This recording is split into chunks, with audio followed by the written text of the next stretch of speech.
कि प्रणाम मैं हिंदू हूँ, प्रणाम मैं हिंदू हूँ। रुद्राक्ष की माला मैं भी मैं हूँ, कृपाण कटार और भाला मैं भी मैं हूँ, श्वेत भी हूँ और शुद्ध भी मैं हूँ, विरोध हो मेरे तो युद्ध भी मैं हूँ, इतिहास में बहा आंसू और खून भी मैं हूँ। अब जो कह के मिलेगा वो सुकून भी मैं हूँ कि इस धरती का मैं केंद्र बिंदु हूँ, प्रणाम मैं हिंदू हूँ।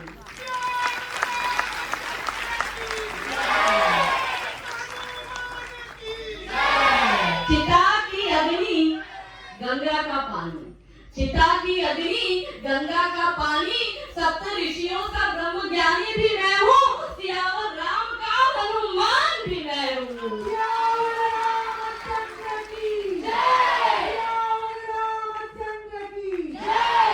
बोला हूँ, हिंदू तो बेचारा भूला ही है। बोला हूँ, सरल हूँ, तुम्हारा मित्र भी मैं हूँ, बोल भी दूं तुमको और भूल भी जाऊं तुम में, कुछ ऐसा चरित्र भी मैं हूँ कि इस धरती का मैं केंद्र बिंदु हूँ, प्रणाम मैं हिंदू हूँ। प्रणाम का भाव भी मैं हूँ, प्रणाम का भाव भी मैं हूँ, आक्रमण का भाव भी मैं हूँ, सहनशील स्थिर और शांत भी मैं हूँ, देवभूमि भारत का हर प्रांत भी मैं हूँ, शक्ति भक्ति न थकती क्रांति भी मैं हूँ, तूफान हूँ और तूफान से पहले की शांति भी मैं हूँ कि इस धरती का मैं केंद्र बिंदु हूँ, प्रणाम मैं हिंदू हूँ।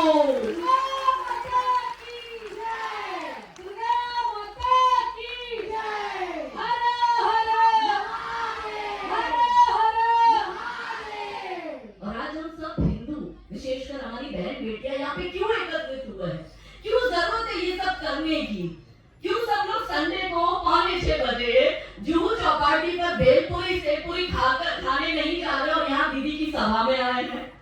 क्योंकि सबको चिंता है। हम देख रहे हैं कि हमारे आसपास क्या परिस्थितियों का निर्माण हो रहा है, क्या हमारे समक्ष चुनौतियां हैं, और उसी पर चर्चा करने के लिए आज हम सब यहाँ पर एकत्रित हुए हैं। तब जो त्योहार अभी हमारा गया जन्माष्टमी, क्या कहते हैं कृष्ण भगवान, क्या सिखाकर गए कृष्ण भगवान? अहिल्या माता जिनके हाथ में सदैव शिव है, वो क्या मैसेज दे के गए? हम अहिल्या माता का शताब्दी जन्मोत्सव समारोह मना रहे और आज उनकी पुण्यतिथि भी है। इस फोटो में एक बहुत बड़ा मैसेज है। मैसेज ये है जो अहिल्या माता ने, बड़ी दीदी ने अहिल्या माता के विषय में हमें पूरी बात बताई। अहिल्या माता ने क्यों मंदिरों का जीर्णोद्धार कराया? क्योंकि मुगलों के आक्रमण से जब ये देश आहत था, जब हिंदू समाज आहत था, तब एक देश की नारी खड़ी होती है और वो रानी अहिल्याबाई होलकर खड़ी होती है और पूरे भारत में वो उन सभी बड़े छोटे मंदिरों का निर्माण करवाती है जो औरंगजेब की औलादे तोड़ जाती है। ये मैसेज है, वो कह रही है कि अपने धर्म को संभालो, अपनी संस्कृति को संभालो, जो सत्य है वो शिव है, मजारों के सामने जाकर सर फोड़ना हिंदू समाज बंद करे, यही मैसेज माता ने दिया है। और क्या सिखाकर गए कृष्ण भगवान? गीता जी के पूरे 18 अध्याय नहीं पढ़ने तो कोई नहीं, आप दूसरा अध्याय गीता जी का पढ़ लो। क्या था वो रणभूमि का युद्ध कुरुक्षेत्र का, कि अर्जुन को लगता था कि ये तो सब मेरे बंधु बांधव है, मेरे भाई है, मैं इन पर कैसे अस्त्र चलाऊं, मैं इनसे कैसे युद्ध करूं। अर्जुन इतनी दुविधा में थे कि उसके दिमाग में जो भाईचारे की हवा चल रही थी उसको हटाने के लिए कृष्ण भगवान को 18 अध्याय उसको सुनाने पड़े कि हे अर्जुन, तुझे लगता है कि दुर्योधन तेरा भाई है, पर दुर्योधन तुझे अपना भाई समझता ही नहीं है। हे हिंदू, तुम्हें लगता है कि मियां तुम्हारा भाई है, वो मियां भाई नहीं है, वो कसाई है। कसाई का काम है काटना। कृष्ण कहते हैं रणभूमि में कि हे अर्जुन, तुझे लगता है कि तू अपनों पर शस्त्र कैसे चलाएगा, अपनों को कैसे मारेगा, तू उनसे युद्ध कैसे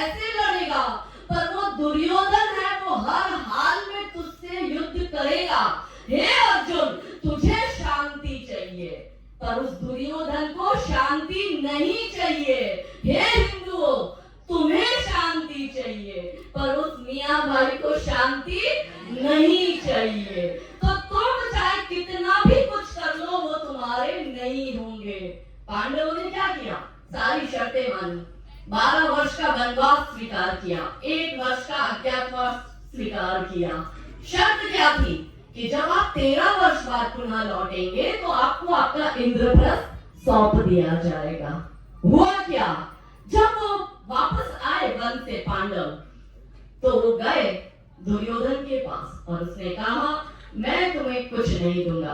कृष्ण भगवान को लगा कि चलो मैं शांति की स्थापना करने की कोशिश करता हूँ। कृष्ण भगवान जानते ही थे कि दुर्योधन मानने वाला नहीं है, पर अर्जुन के कहने पर कृष्ण भगवान ने और कहा कि दुर्योधन छोड़, पूरा राजपाट नहीं चाहिए, तू खाली 5 गांव दे दे। तो दुर्योधन ने क्या कहा, सुई की नोक जितना भी जमीन का टुकड़ा नहीं दूंगा। तब जाकर वो युद्ध हुआ।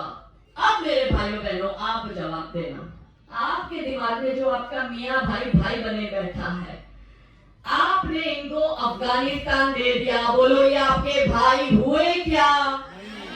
आपने इनको पाकिस्तान बनाकर दे दिया, बोलो ये आपके भाई हुए क्या? आपने इनको अलग बांग्लादेश करके दे दिया, बोलो ये आपके भाई हुए क्या? आपने कश्मीर में धारा 370 लगा के दे दी, बोलो ये आपके भाई हुए क्या? आपने प्लेसेस ऑफ वर्शिप एक्ट 1991 लगा के इनको दे दिया, बोलो ये आपके भाई हुए क्या? आपने 1995 वक्फ बोर्ड प्रॉपर्टी एक्ट इनको दे दिया, बोलो ये आपके भाई हुए क्या? आपने इनको मुस्लिम पर्सनल लॉ बोर्ड बना के दे दिया, बोलो ये आपके भाई हुए क्या? आपने इनको माइनॉरिटी बेनिफिट के नाम पर ढेर सारी सब्सिडी दे दी, बोलो ये आपके भाई हुए क्या? तो कोई भी औहदा दे दो, कोई भी औहदा दे दो, ये उन्मादी ही निकलेंगे। जिसमें खाएंगे ये उसकी बर्बादी ही निकलेंगे। और दूध पिलाने से सांपों ने कब अपनी फितरत छोड़ी है, खाल उतारेंगे अपनी तो जिहादी ही निकलेंगे।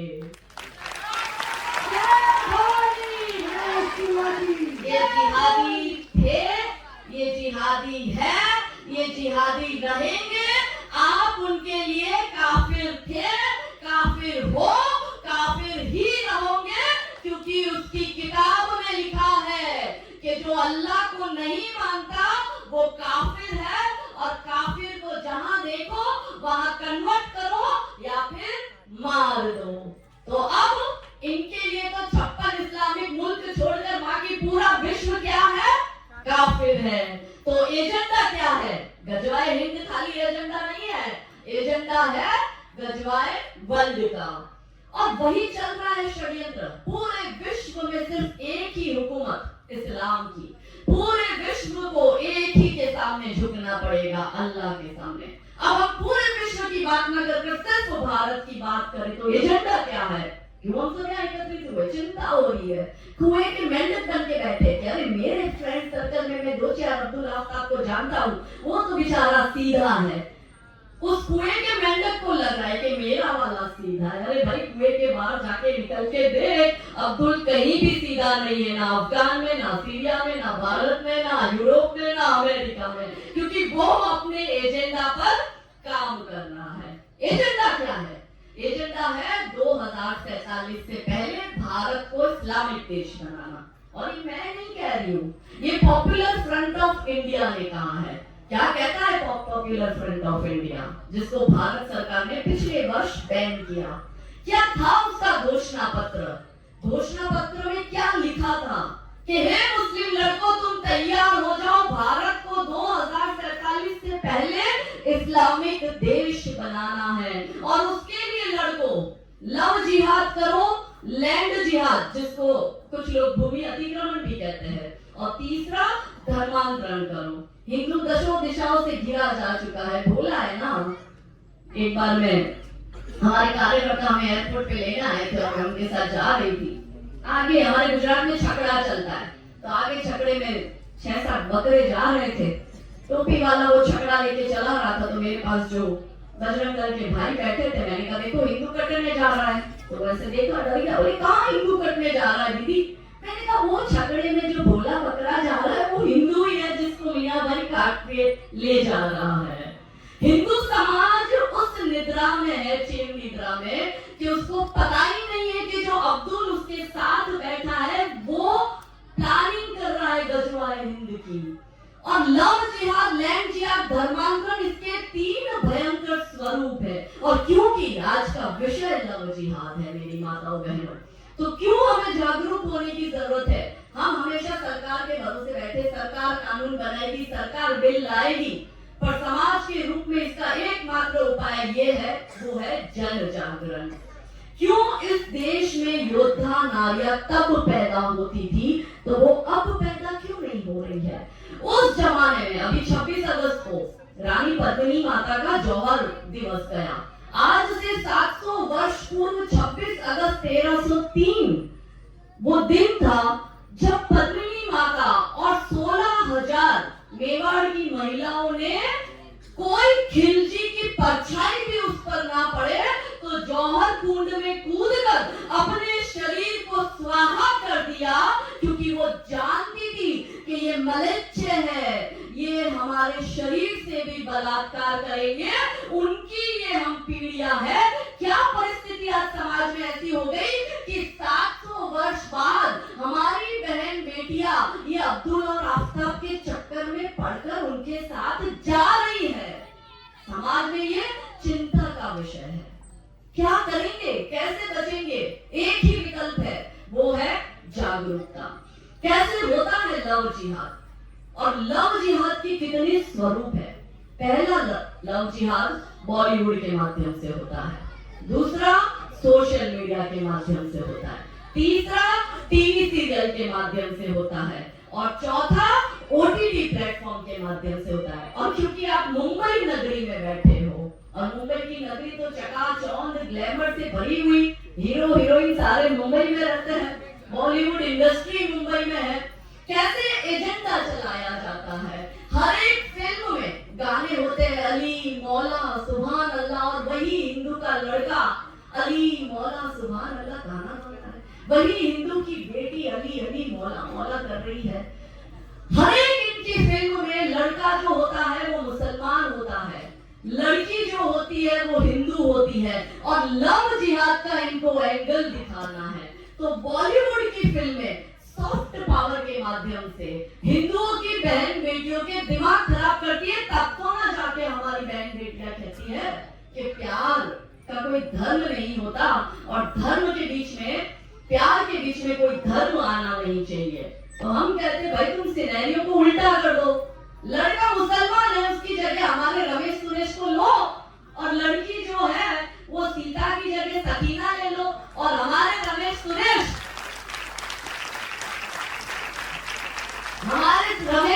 थोड़ा डांडिया सकीना और सुल्ताना के साथ कर ले।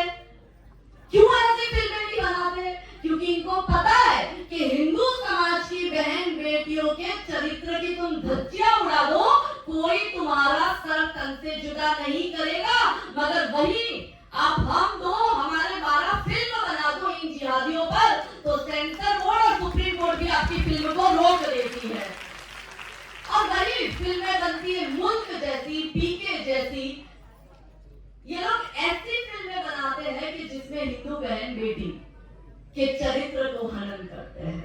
केदारनाथ फिल्म बनाते हैं और क्या दिखाते हैं कि हिंदू की बेटी केदारनाथ की यात्रा करने जाती है, और क्योंकि आपको पता है सभी देव स्थल पर जो खच्चर टट्टू चलाने वाले होते हैं वो ये पंचर छाप मदरसा छाप जिहादी ही होते हैं। और वो फिल्म में क्या दिखाया जाता है कि पंडित की बेटी केदारनाथ की यात्रा करने जाती है, और वो जिस खच्चर टट्टू चलाने वाले के घोड़े पे बैठेगी उससे नैन मटक्का होता है, इलू इलू होता है, और उसके साथ भाग जाती है। ये दिखाते हैं ये फिल्म में। ये लोग पाताल लोक में कुतिया का नाम सावित्री रखते हैं। माँ थी हमारी सावित्री, खून नहीं खोलता। ये गाना बनाते हैं राधा देवी सेक्सी बॉडी। अब बोलो हमारा खून नहीं खोलेगा, तुम हमारी राधा और हमारी सीता पर ऐसे गंदे गाने बनाते हो, बनाओ तुम्हारी आशिका पर और फातिमा पर, हमें कोई दिक्कत नहीं है, पर उस पर नहीं बनाएंगे क्योंकि बॉलीवुड का एजेंडा क्लियर है, लव जिहाद का एजेंडा चलाना है। हमारी बेटियों को लगता है कि मेरा वाला शाहरुख खान है, मेरा वाला सलमान खान है, मेरा वाला सैफ अली खान है, मेरा वाला आमिर खान है। उसको नहीं समझ में आ रहा कि ये फिल्म की जो दुनिया है वो अलग दुनिया है।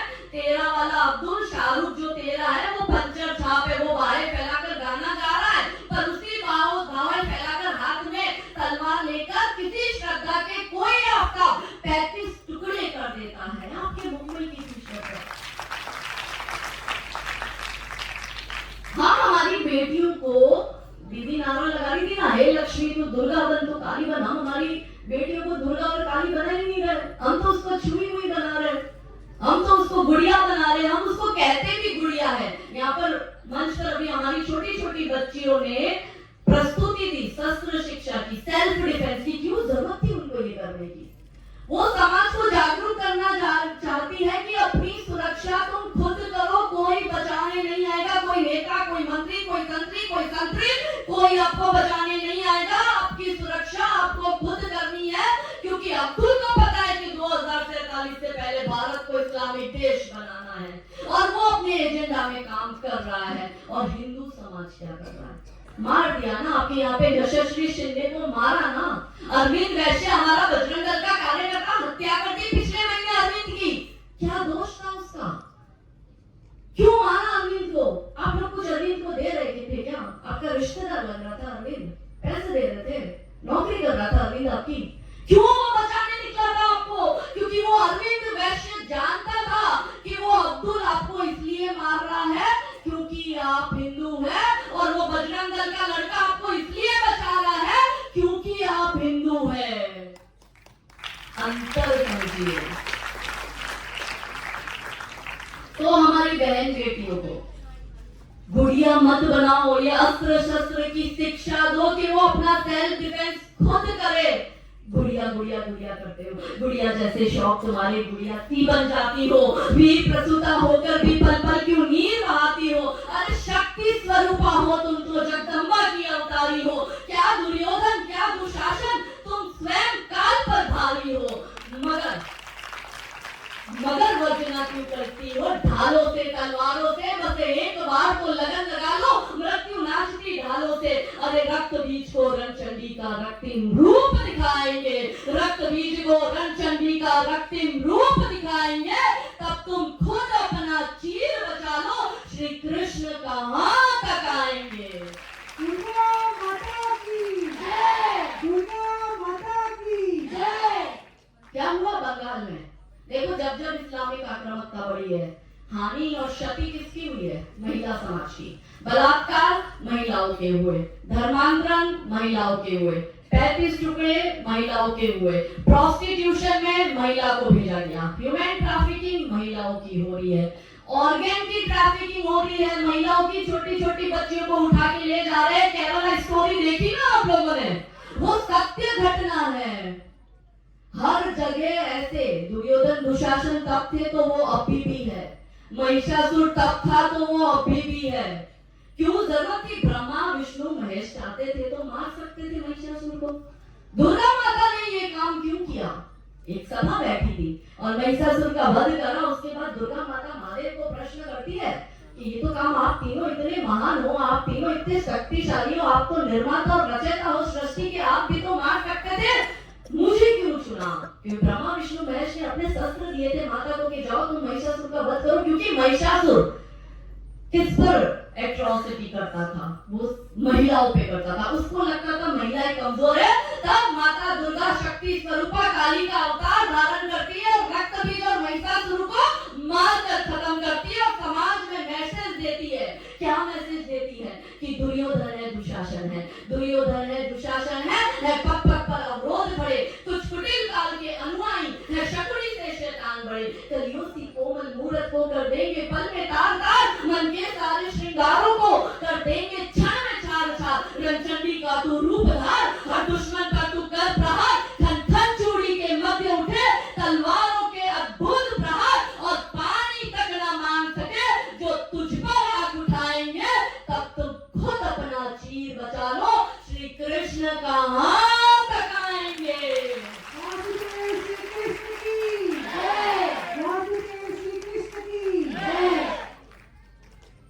ये मैंने आपको बताया बॉलीवुड की फिल्मों के माध्यम से।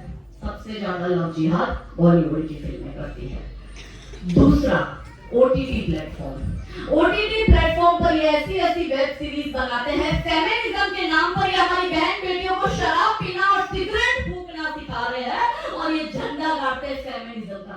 बच्चों में घोर सी लग गई है, कॉलेज में स्कूल में कंपटीशन चल रहा है कि ये सिगरेट फूक सकती है तो मैं भी फूक सकती हूँ, क्योंकि बॉम्बे बेगम्स में दिखाया गया कि आप फेमिनिस्ट हो, आप स्त्रीवाद का झंडा लेके घूमो और आप सिगरेट फूकने की आपको आजादी मिलती है। बॉलीवुड के हिसाब से, ओटीटी के हिसाब से फेमिनिज्म की परिभाषा क्या है? एक हाथ में दारू का ग्लास, दूसरे हाथ से सिगरेट फूको, अंग्रेजी में बड़ी बड़ी गालियां बको। क्या मेरी माताओं बहनों ये फेमिनिज्म है? जवाब दो। क्या इस भारत की महान भूमि का ये स्त्रीवाद हो सकता है? क्यों ये बॉलीवुड वाले अहिल्या माता पर फिल्म नहीं बनाते, ये जीजा माता पर फिल्म नहीं बनाते, ये रानी चिन्नम्मा, रानी अप्पका, रानी दुर्गावती, रानी कमलावती, रानी नायिका देवी पर फिल्म क्यों नहीं बनाते?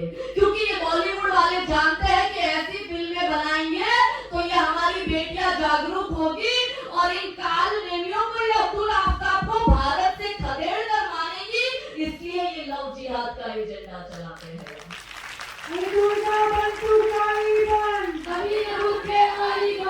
आप में से कितनों ने हादी रानी के विषय में सुना है? मुझे हाथ ऊंचे करके बताओ। हादी रानी के विषय में किसी को पता ही नहीं है, 2-4 लोगों को छोड़कर। कौन थी हादी रानी? क्या है उनके विषय की कहानी? क्या हादी रानी राजस्थान के मेवाड़ की रानी थी। राजा रतन सिंह के साथ चुड़ावत, राजा रावल रतन सिंह चुड़ावत के साथ उनका विवाह होता है। विवाह के तुरंत ही बाद, अब मैं यहाँ पे स्टोरी कनेक्ट कर रही हूँ, विवाह के तुरंत ही बाद औरंगजेब की सेना आक्रमण करती है मेवाड़ पर और मेवाड़ के आसपास के राजा एकत्रित होकर औरंगजेब से युद्ध करने की प्लानिंग करते हैं। तब एक लेटर राजा के पास जाता है और राजा देखते हैं कि भाई ये तो युद्ध हो रहा है और मुझे बुलाया गया है, पर राजा बड़े व्याकुल कि कल तो मेरा विवाह हुआ है हादी रानी के साथ, मैं उनको अपनी नई नवेली दुल्हन को छोड़कर रणभूमि में युद्ध लड़ने कैसे जाऊं? बड़े व्याकुल राजा की बिल्कुल इच्छा नहीं होती युद्ध लड़ने जाने की। तो हादी रानी क्रोधित होते हैं और वो राजा को कहते हैं कि आप मेरी चिंता मत करो, इस मातृभूमि की रक्षा के लिए यदि आपको बलिदान देना पड़े तो बलिदान देना, मैं गर्व से आपकी विधवा बनकर पूरा जीवन यापन करूंगी।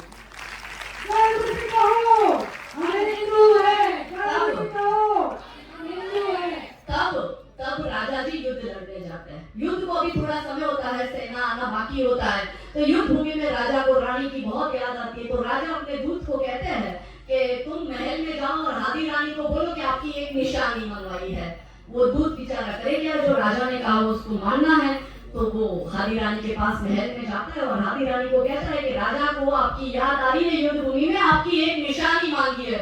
हादी रानी क्रोधित हो जाते हैं कि रणभूमि में बैठकर जो तुम्हारा राजा मुझे याद कर रहा है, जहां उसको बैठकर प्लानिंग करनी है युद्ध लड़ने की, वो मुझे याद करेगा तो प्लानिंग करेगा कैसे, युद्ध लड़ेगा कैसे और युद्ध जीतेगा कैसे?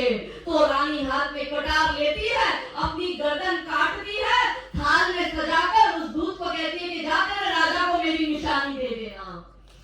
तब वो दूत रणभूमि में जाता है, राजा जी को कटा हुआ हादी रानी का मुख देता है।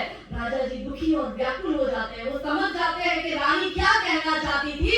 रानी के बड़े लंबे बाल थे, उसी बाल को गले में बांधकर रानी के मुख की माला बनाकर राजा औरंगजेब की सेना के साथ युद्ध लड़ते हैं और औरंगजेब की सेना को मारकर वहां से खदेड़ते हैं और वो युद्ध राजा जीत जाते हैं। और जीतने के बाद क्या होता है? जीतने के बाद राजा जी उसी युद्ध भूमि में रानी के त्याग को समझते हुए रानी से इतना प्रेम करते थे कि हाथ में कटार लेकर अपनी गर्दन को वही काटकर उसी रणभूमि में रानी को याद कर अपने शरीर का त्याग करते हैं। ये है लव स्टोरी। वो मियाँ भाई और पंडित की बेटी वो लव स्टोरी नहीं हो सकती कि इतिहास चुराए नहीं है, हमने इतिहास बनाए हैं और लाखों शीश कटे हैं रण में, तब जाके हिंदू कहलाए हैं। हिंदू है। अभी अजमेर रेप केस 1992 का जजमेंट आया जो अजमेर पॉस्को कोर्ट ने दिया। कितनों को पता है उस विषय में? हाथ ऊंचा करके बता। बहुत कम लोगों को, मतलब इस सभागार में जितने लोग बैठे हैं 10-15 लोग, 15 हार्डली लोगों को पता है कि अजमेर रेप केस क्या था। अब शुरू से शुरू करती हूँ क्योंकि जजमेंट आया, उस पर हम बाद में बात करेंगे। समस्या ही नहीं पता, समाधान पे कैसे चर्चा करें। समस्या क्या थी? समस्या ये थी कि 1992 में अजमेर में जो अजमेर शरीफ दरगाह, ये उसका नाम सुना सबने? उसी अजमेर शरीफ दरगाह के चिश्ती खादुम, मतलब चिश्ती परिवारों के जो खादिम है, जो वहां पर अपनी जो सर्विस है वो सर्व करते हैं अजमेर शरीफ दरगाह को, वही वहां का मैनेजमेंट करते हैं, वही ट्रस्टी है, वही करता रहता है। उसी परिवार के कुछ लड़कों ने सलीम चिश्ती, नफीस चिश्ती, अनवर चिश्ती, जमीर, सोहेल, इकबाल, इन सब ने मिलकर 100 से अधिक हिंदू बहन बेटियों का बलात्कार किया। 32 वर्ष पहले की बात कर रही हूँ। क्या था घटनाक्रम? अजमेर में जो सोफिया कॉलेज आई है, उस कॉलेज की एक लड़की को पहले यही अजमेर शरीफ दरगाह का चिश्ती खादुम फंसाता है, उसको बुलाता है, उसके खाने में नशा मिलाता है, फिर उसके कॉम्प्रोमाइज सिचुएशन के फोटो और वीडियो ले लेता है और वो उस लड़की को ब्लैकमेल करता है। ब्लैकमेल करकर उस लड़की को बोलता है, लड़की का रेप करता है, गैंग रेप होता है उस लड़की का, और फिर उस हिंदू लड़की को बोलता है कि चल अभी तेरी दूसरी फ्रेंड लेके आ, और वो दूसरी फ्रेंड भी तेरी हिंदू भी होनी चाहिए। वो लड़की फंस चुकी होती है। 1992 का समय अलग था। अभी हम खुल के बलात्कार पर बात करते हैं, अभी हम खुलकर केस कर रहे हैं। पहले माँ बाप इस विषय पे खुल के बोलते नहीं थे। किसी बेटी के साथ बलात्कार हो जाता था तो कोई पुलिस स्टेशन तक रिपोर्ट लिखवाने भी नहीं जाता था। वो बेटी बेचारी क्या करे, उसने अपनी एक फ्रेंड को बुलाया उसी फार्म हाउस पे कि पार्टी है, तू आ जा उस फार्म हाउस पे। वो उसकी जो दूसरी फ्रेंड होती है उस फार्म हाउस पे जाती है। उस फार्म हाउस पे उसकी उसी फ्रेंड के साथ वही सारे अजमेर शरीफ दरगाह के चिश्ती खादिम उसका बलात्कार करते हैं, उसका भी फोटो वीडियो बनाते हैं, फिर उसको भी ब्लैकमेल करते कि चल अब तू तेरी तीसरी फ्रेंड को ला। ऐसे करके तीसरी से चौथी, चौथी से पांचवी, पांचवी से छठी, ऐसे करके 100 से अधिक हिंदू बहन बेटियों के बलात्कार किए उन्होंने। और तो और सुनिए, इसमें ये बहुत बड़ी कॉलेज थी, बहुत रईस लोगों की बेटियां उस घर में, उस कॉलेज में पढ़ने जाती थी। ज्यादातर बच्चियां जो थी वो आईएएस और आईपीएस की बेटियां थी, वो आर्मी ऑफिसर की बेटियां थी। और जिन बेटियों के घर भाभियां आ चुकी है, मतलब जिनके भाई का विवाह हो चुका है, तो उन लड़कियों को ये बोला कि तेरी भाभी को भी लेकर आ, और उनकी भाभियों के साथ भी गैंग रेप किया है। और ये हमारा नपुंसक हिंदू समाज कि उसी अजमेर शरीफ दरगाह पर जाकर माथा फोड़ कर आता है जो हमारी बहन बेटियों के बलात्कार कर रहे हैं। शर्म की बात है ये हमारे लिए, डूबकर मर जाने की बात है। हिंदू समाज को पता ही नहीं है कि उसकी बहन बेटियों के साथ इस अजमेर शरीफ दरगाह के चिश्ती खादिमों ने 32 वर्ष पहले क्या किया, वही क्या जो पृथ्वीराज चौहान के समय किया था, जो मोहम्मद गौरी ने किया था। और इसी के थ्रू किया था कि पृथ्वीराज चौहान ने 17 बार माफ किया मोहम्मद गौरी को। भाई था कर 17 बार माफ किया। एक बार मोहम्मद गौरी को चांस मिला और उसने क्या किया, उसने संयोग का उनकी पत्नी को निर्वस्त्र कर सेनाओं के सामने डाल दिया कि करो इसका बलात्कार। ये वही मानसिकता है, वो तब भी थे, वो अब भी है। नाम बदल चुके हैं, पहचान वही है, खून वही है, स्वभाव वही है, कृत्य वही है, क्योंकि किताब वही है। और हिंदू समाज खुश हो रहा है। 32 वर्ष बाद उन बच्चियों को न्याय मिला और पॉस्को कोर्ट ने इनको आजीवन उम्र कैद की सजा दी। पर प्रश्न ये है कि जब क्लियर केस है, ब्लैक एंड व्हाइट केस है, जब पता है 100 से अधिक बहनों का बलात्कार हुआ, 8 से 9 बेटियों ने सुसाइड किया, सिर्फ उम्र कैद। फांसी के तख्ते पर क्यों नहीं लटका दिया? क्योंकि हिंदू की बेटी है, जान की कीमत है क्या? हिंदू के बेटी की इज्जत की कीमत है क्या? क्योंकि समाज से ये महिलाएं खड़ी नहीं हो रही है। समाज में महिला अपने अस्तित्व के लिए लड़ नहीं रही, वो बोल नहीं रही। उसको लग रहा है अरे किसी और की बेटी है, मेरे को क्या मतलब है, मेरी बेटी के साथ तो ऐसा नहीं हुआ। तो हम सब लोग तो इतने बड़े मूर्ख हैं कि हम पूरे समाज की बहन बेटियों को बचाने निकल गए हैं। हमें पता है हमारी बेटी का मुल्ला कुछ नहीं बिगाड़ पाएगा। जो मुल्ले की आंख उस पर जाएगी, उससे पहले ही हम उसकी आंख नोचने की हिम्मत करते हैं। पर समाज की बहन बेटी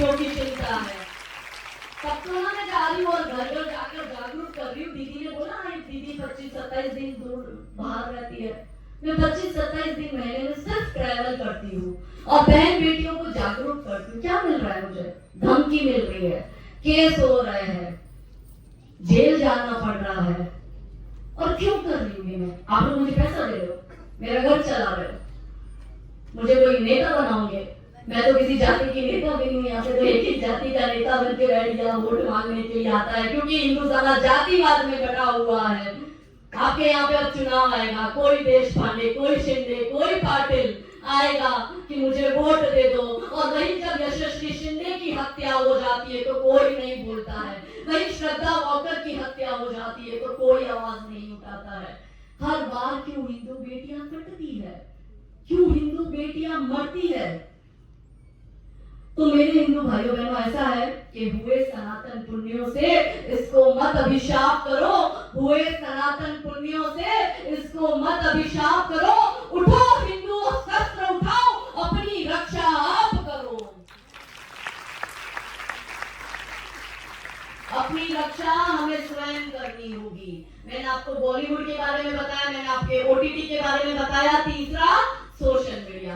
ये जो फोन आ गया है ना हाथ में, और इसमें जो ये ऐप आ गई है, डेटिंग ऐप आ गई है, फेसबुक आ गया, ट्विटर आ गया, इंस्टाग्राम आ गया, सबसे ज्यादा हमारी बहन बेटियों के साथ ट्रैप में अगर लिया जाता है और लव जिहाद होता है तो वो इसी के माध्यम से होता है। आपके यहाँ पे रूपाली चंद्रा, उसका बलात्कार हुआ, उस पर प्रेशर किया गया। ये आपकी मुंबई की बात है। मुंबई में पिछले कुछ दिनों में 25 से अधिक बहन बेटियों को इस्लाम में कन्वर्ट किया गया, उनको लव जिहाद में फंसाया गया। और पिछले 1 वर्ष में मुंबई की 150 से अधिक बेटियों को हिंदू जागरण मंच ने बचाया है इन जिहादियों से। हिंदू संगठन एक होकर बचा रहे हैं 150 से अधिक बेटियां। और उसमें रूपाली ने, अब्दुल ने फंसाया। रूपाली को लगा मेरा वाला अब्दुल अलग है, रूपाली को लगा वो मुझे कन्वर्ट नहीं करेगा, और उसी चैम्बूर की रूपाली को वो लड़का प्रेशर करता है इस्लाम स्वीकार करने के लिए। लड़की मना कर देती है, उसके टुकड़े करके यहाँ पे मुंबई के नाले में बहा दिया जाता है उस लड़की को। कौन रक्षा करेगा? हमें करनी है। 13-14 साल की बच्चियों को इंस्टाग्राम से फंसाया जा रहा है। आपके पुणे में 14 वर्ष की लड़की को टारगेट किया, इंस्टाग्राम से दोस्ती करी। हमारी 13-14 वर्ष की बच्ची होती है। ये लोग इंस्टाग्राम पर अब्दुल अजय बन के आईडी बना के बैठा है और वो आपकी लड़की को फंसा रहा है। आपकी लड़की 13-14 साल की है, वो अब्दुल 37-38 इयर्स का है। वो अपनी एज क्या बताता है? 16-17 साल, क्योंकि फंसाना है ना। बाप की उम्र का हुआ वो, और वो 16-17 साल। और फिर उस लड़की को फंसा के पुणे रेलवे स्टेशन पर बुलाता है और वहां से 13 मुस्लिम लड़के उस लड़की को किडनैप करते हैं। 3 दिन तक 13 मुस्लिम लड़के उस पुणे में छोटी सी 14 वर्ष की बच्ची का बलात्कार करते हैं। ना उसको खाने को देते हैं, ना उसको पहनने को देते हैं, यहाँ तक कि उसको कपड़े भी नहीं देते हैं। 13 वर्ष का बच्चा होता है। एक सेकंड के लिए सोचो, हमारी बेटी, हमने हमारी बच्ची को विजिलेंट बनाया नहीं, हम बस वही दिखा रहे हैं, वो करीना के ठुमके, वो गा रही है, वो रील बना रही है, और उसको लग रहा है कि बस शाहरुख खान और आमिर खान की पत्नी अच्छी है तो मेरा अब्दुल और मेरा आफ्ताब भी मुझे उनकी तरह ही रानियों की तरह रखेगा, परियों की तरह रखेगा। और वो अब्दुल को पता है उसको पैसे मिल रहा है, उसका एजेंडा क्लियर है। हिंदू की बहन बेटियों के रेट कार्ड बने हुए। ब्राह्मण की बेटी को फंसाओ 6-7 लाख रुपए मिलेंगे, क्षत्रिय की बेटी को फंसाओ 5-6 लाख रुपए मिलेंगे, पंजाबी की बेटी को फंसाओ 7-8 लाख रुपए मिलेंगे।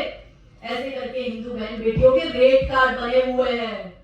और वो अब्दुल हिंदू की लड़कियों को फंसा भी रहा है, कन्वर्ट भी कर रहा है, मार भी रहा है। गुजरात में 3 दिन पहले 3 वर्ष की लड़की का बलात्कार करता है उसका ही पड़ोसी मुसलमान। 3 वर्ष की लड़की। आपके यहाँ पे 3 और 4 वर्ष की बच्चियों के मुंबई में बलात्कार हुए हैं। ये अभी की रिसेंट बात मैं बता रही हूँ। छोटी छोटी बच्चे छोड़ो, बच्चियों इनके घर में बकरियां सुरक्षित नहीं है, बच्चियां कहां से सुरक्षित होगी? समाज में हमें चिंता करनी पड़ेगी। हम कहते हैं भाईचारा भाईचारा, हमारी जो बहन है वो मियां को राखी बांध रही है, अरे वो अपनी बहन का भाई नहीं हुआ, वो तुम्हारा क्या होगा? त्योहार आ रहे मेरी माताओं बहनों, त्योहार में सामान भाई के पास खरीदो, भाईजान के पास मत खरीदो। रक्षाबंधन जा चुका है, अब आएंगे हमारे त्योहार नवरात्रि। हर एक नवरात्रि में देखो, हम तो गुजरात में इनको धमकी देकर आ गए हैं इन अब्दुल आफ्ताब को। हमने उनको बोल दिया, पिछले 5-7 वर्ष से हमने वहां मुहिम चलाई हुई, क्योंकि सबसे ज्यादा नवरात्रि का कार्यक्रम आयोजन जो होता है वो गुजरात में होता है। ये अब्दुल और आफ्ताब, ये जिहादी लड़के हमारे गरबा पंडाल में आते हैं, हिंदू नाम बना कर आते हैं। जो हमारी बहन बेटियां वहां पर गरबा ले रही होती है, ये उससे दोस्ती करते, उसको फंसाते। सबसे ज्यादा लव जिहाद के केस नवरात्रि के समय आते हैं। नवरात्रि में ये सबसे ज्यादा बहन बेटियों को फंसाते हैं। हमने उनको बोला, भाई तुम आना मत, 2 पैर पे आए हो 2 पैर पे जाओगे नहीं, उसकी गारंटी हम देते हैं। तब पिछले 4-5 वर्ष से संघर्ष करते करते पिछले वर्ष क्या हुआ, हम डिबेट में बैठे थे, वहां के जिहादियों ने हल्ला बोल किया। टीवी डिबेट में मुझे बोला कि भाईचारा है, और अपने ही सेक्युलर हिंदू वो कहते हैं मेरा अब्दुल आ रहा है, मेरे पंडाल में आ रहा है, आपको क्या प्रॉब्लम है काजल दीदी। मैंने कहा कोई बात नहीं, तुम्हारा अब्दुल आ रहा है, उसको बोलो सकीना और सुल्ताना को भी लेकर आए, हमारे सुरेश रमेश भी थोड़ा डांडिया करेंगे उसके साथ। और हमने उनको बोला इतना ही भाईचारा है अब्दुल को, तो एक काम करो, अब्दुल को बोलो कि उसके एरिया में नवरात्रि का आयोजन करें। चलो हम समझते हैं हमारा अब्दुल पंचर छाप है, पैसा वैसा है नहीं, चलो मैं पैसा देती हूँ। हमने कहा हम हिंदू समाज वाले पैसा देंगे, नवरात्रि का आयोजन भाईचारा बढ़ाना है ना, नवरात्रि का आयोजन मुस्लिम एरिया में ही करो, और सारी बुर्के वाली बहनों को बोलो कि बुर्का हटाकर डांडिया करें, और हमारे लड़के आएंगे तुम्हारे एरिया में तुम्हारे से डांडिया करें। भाईचारा ऐसे तो मजबूत होगा, एक तरफा थोड़ी चलेगा। तो पिछले वर्ष जो आयोजक थे, टेंट वाले ये होते हैं, म्यूजिक सिस्टम वाले ये होते हैं, यहाँ तक कि इनके गायक जो हमारे गुजरात में लोग गायक है ना, जिहादी 2-4 रह गए थे, उनकी दुकानें भी हमने बंद करा दी। मैंने कहा हमारे हिंदू कलाकार क्या कम पड़ गए कि तुम इन जिहादियों को बुलाते हो, वो गाना गाता है और आपकी बहन बेटियां उसके सामने नाच रही है, शर्म की बात है। तब हमने मार कर इनके लड़कों को निकाला है, तो बहुत बड़ा बवाल हो गया था। और हमने अगली बार जब हमने करा, पिछले साल की जब हम बात कर रहे हैं, तो 5 वर्ष के संघर्ष के बाद पिछले वर्ष हमें इतनी सफलता प्राप्त हुई कि सिर्फ 10% जगहों पर ही टेंट या म्यूजिक सिस्टम या कलाकार इनके थे, हर जगह सनातन नवरात्रि थी। और हमने पिछले वर्ष संकल्प लिया कि 2024 की नवरात्रि 100% शुद्ध सनातनी नवरात्रि होगी। और हमने पिछले वर्ष ही कह दिया टीवी डिबेट में बैठ के, मैंने कहा अब इस साल तो तुम आ गए, मार भी खा रहे हो, अगले साल तुम आना मत, अभी से मैं चेतावनी दे रही हूँ, मार के तुमको भगाएंगे और निकालेंगे। तो मुझे पूछा एंकर ने, आप खुला धमकी दे रही हो। मैंने कहा धमकी समझ लो या जो समझना है समझ लो, अब्दुल आना नहीं चाहिए हमारे नवरात्रि पंडाल में, वरना वो मार खाकर ही जाएगा। वो तेल हमारे बजरंग दल के लड़के खड़े हैं वहां पर तेल लगाकर डंडे पे, बहन बेटियों की रक्षा के लिए। अभी मैं आपको लेटेस्ट किस्सा गुजरात का बताती हूँ। पिछले वर्ष वो लड़की, वो नवरात्रि का मेरे पास वीडियो है, वो लड़की उसी के मुसलमान मित्र जिसके साथ उसका अफेयर चल रहा था, उसको नवरात्रि पंडाल में लेकर आया, उसके साथ वो डांडिया कर रहा है। हमारे लड़के ने उसको वहां पे मारा, पकड़ा, उसके परिवार वालों को बताया, उसके समाज वालों को बताया कि ये तुम्हारी लड़की देखो इसके साथ डांडिया खेल रही है यहाँ पे पंडाल में आके नवरात्रि में। 20 दिन पहले वो लड़की उसी लड़के के साथ भाग गई। ये 20 दिन पहले हम उस लड़की को लेकर आए, उस लड़की को समझाया। लड़की के माता नहीं थी, माता का देहांत हो गया था, पिता के साथ लड़की रहती थी। बहुत समझाया लड़की को, पुलिस पकड़कर लेकर आई। रात को जैसे तैसे लड़की को समझाकर पिता के घर भेजा। घर जाकर वो अपने पिता को मारने लगी, घर की चीजें तोड़ने फोड़ने लगी कि मैं तो अब्दुल के साथ ही जाऊंगी चाहे कुछ हो जाए। 2 दिन बहुत कोशिश करी। उसके पिता ने कहा मेरी बेटी ऐसी है ही नहीं, ये जो रूप पे अपनी बेटी का देख रहा हूँ, मेरी बेटी ऐसी नहीं है, मेरी बेटी बहुत समझदार है, मुझे मारने कैसे आ रही है। तब मैंने कहा अंकल जी ये आपकी बेटी नहीं बोल रही, अब्दुल ने इस पे वशीकरण किया है, ये वो वशीकरण का असर बोल रहा है। और तब मैंने मेरे जामनगर से कच्छ 300 किलोमीटर दूर है, वहां पर सुअर का कार्यकर्ता है, वहां पर मैंने सुअर का दांत भिजवाया, सुअर का तेल भिजवाया, और मैंने कहा लड़की के सिर पे तेल लगा दो और रात भर वो पानी में सुअर का दांत डुबो के सुबह वही पानी लड़की को पिला देना, लड़की ठीक हो जाएगी। 24 घंटे में लड़की ठीक हो जाती है। वही तो लड़की थी, वही लड़की थी जो 2 दिन से अपने पिता को इतना परेशान कर दिया कि पिता रोते हुए कह रहा था दीदी इसको ले ले जाओ, मैं इसको कैसे रखूंगा, ये तो मेरा जीना हराम करके रख दिया, इसकी माँ भी नहीं है। वही लड़की 24 घंटे में कैसे बदल गई? क्योंकि ये नर पिशाची, नर भक्षी बहन बेटियों पर वशीकरण करते हैं। रखो ये चीजें अपने पास। आपको लगता है आप इसको अपने घर में एंट्री दोगे, वो आपका परिवार बर्बाद करेगा। तो मैंने आपको बॉलीवुड के विषय में बताया, मैंने आपको ओटीटी बताया, मैंने आपको सोशल मीडिया से कैसे लव जिहाद होता है वो बताया, और अंत में टीवी सीरियल। ये लोग ऐसी टीवी सीरियल बनाएंगे कि जिसमें जो रियल कैरेक्टर है, रियल कैरेक्टर जो लड़का होगा वो मुसलमान होगा, लड़की जो होगी वो हिंदू की होगी। वो दीपिका कक्कर वाली आपने स्टोरी सुनी है ना, वो ससुराल सिमरका में आती थी। इसी तरह से हिंदू लड़की लेंगे, लड़का मुसलमान लेंगे, और वहां पे वो लड़की से प्यार का एंगल चलता है और वो किसी और के साथ चली जाती है। गुजरात का एक केस बताती हूँ।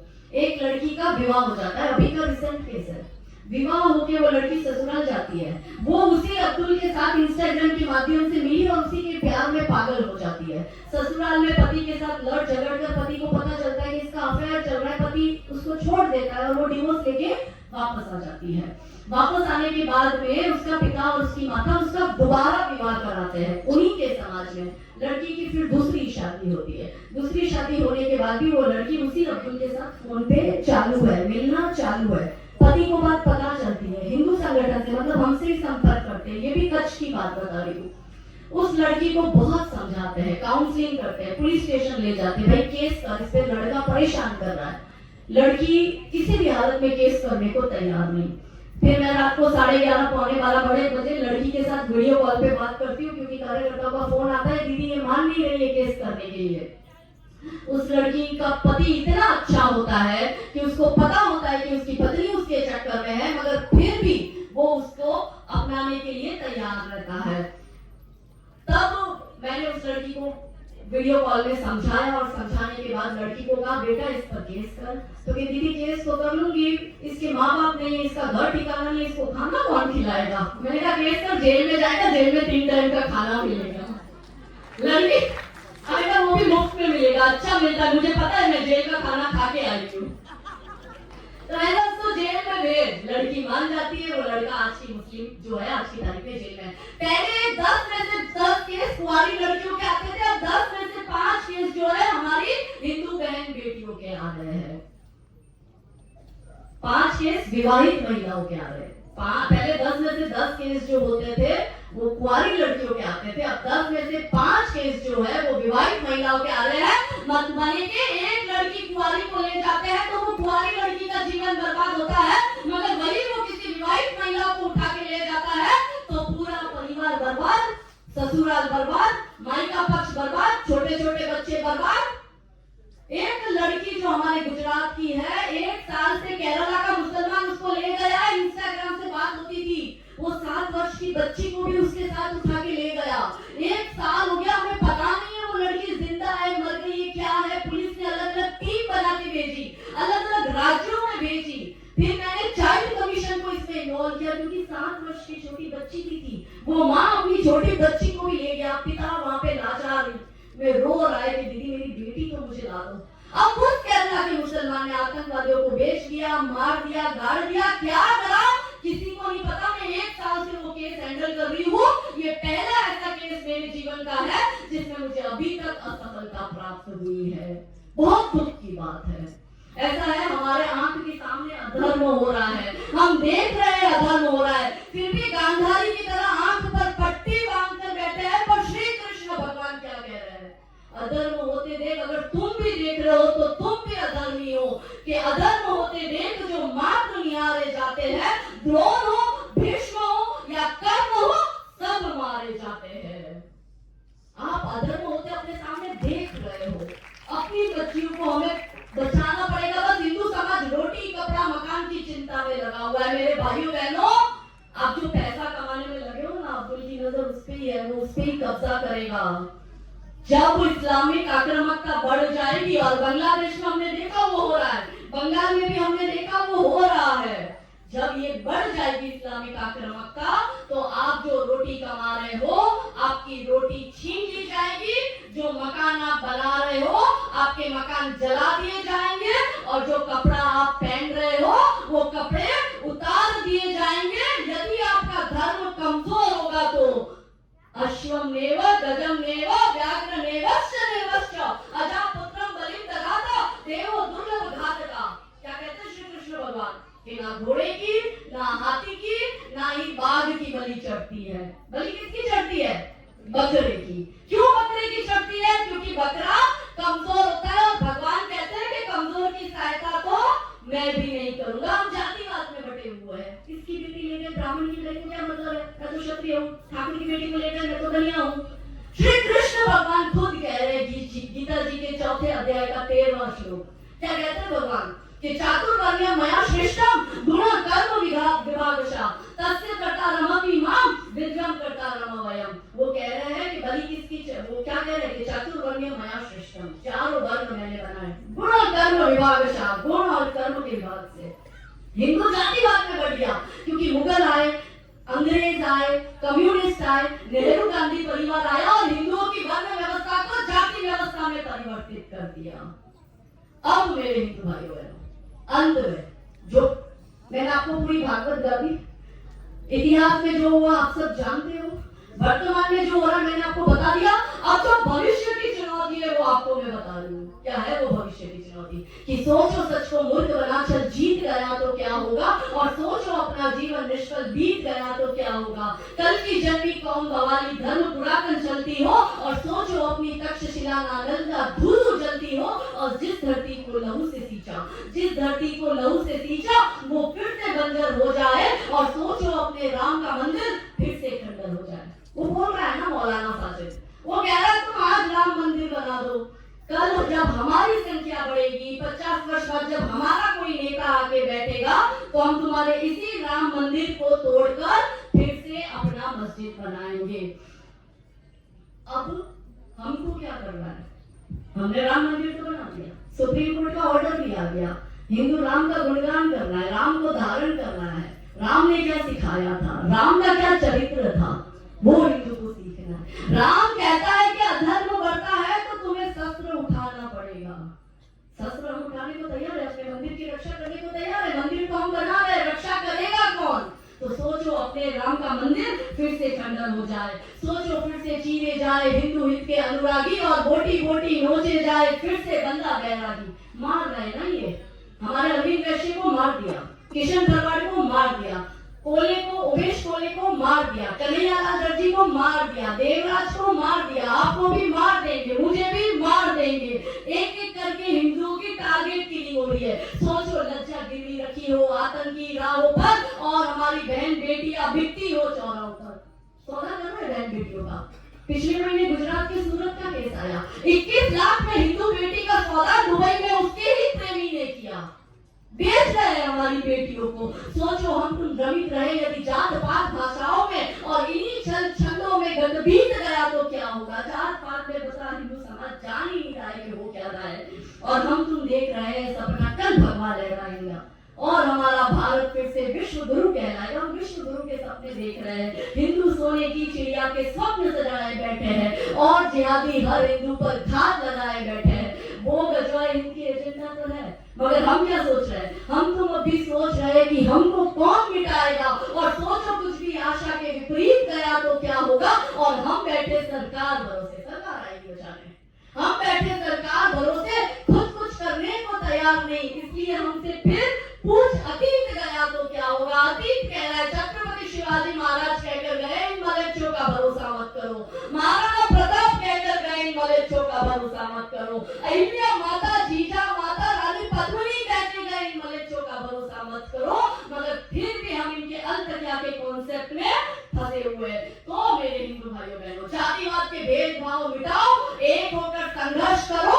जिस दिन भारत की नारी शक्ति, हिंदू कितना है? 100 करोड़ है, 50 करोड़ महिला है, 50 करोड़ में से 1 करोड़ भी भारत की नारी शक्ति एक समय पर सड़कों पर उतर जाएगी तो 24 घंटे में आपको आपका हिंदू राष्ट्र मिलेगा और लव जिहाद मुक्त भारत मिलेगा। मिलकर काम किया तब तो राम मंदिर बना ना, किसी एक व्यक्ति ने थोड़ी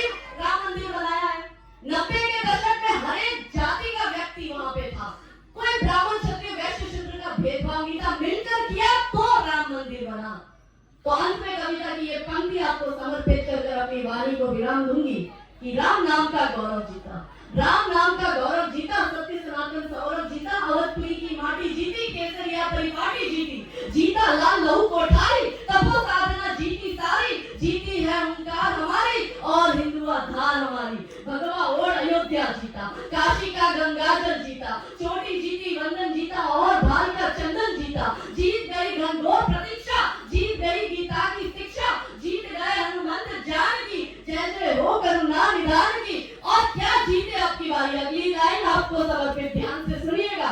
और क्या जीते अब की बारी, काशी मथुरा की तैयारी, और आतंकी बादल पर भारी, एक अकेला भगवा धारी। बोलो सियावर रामचंद्र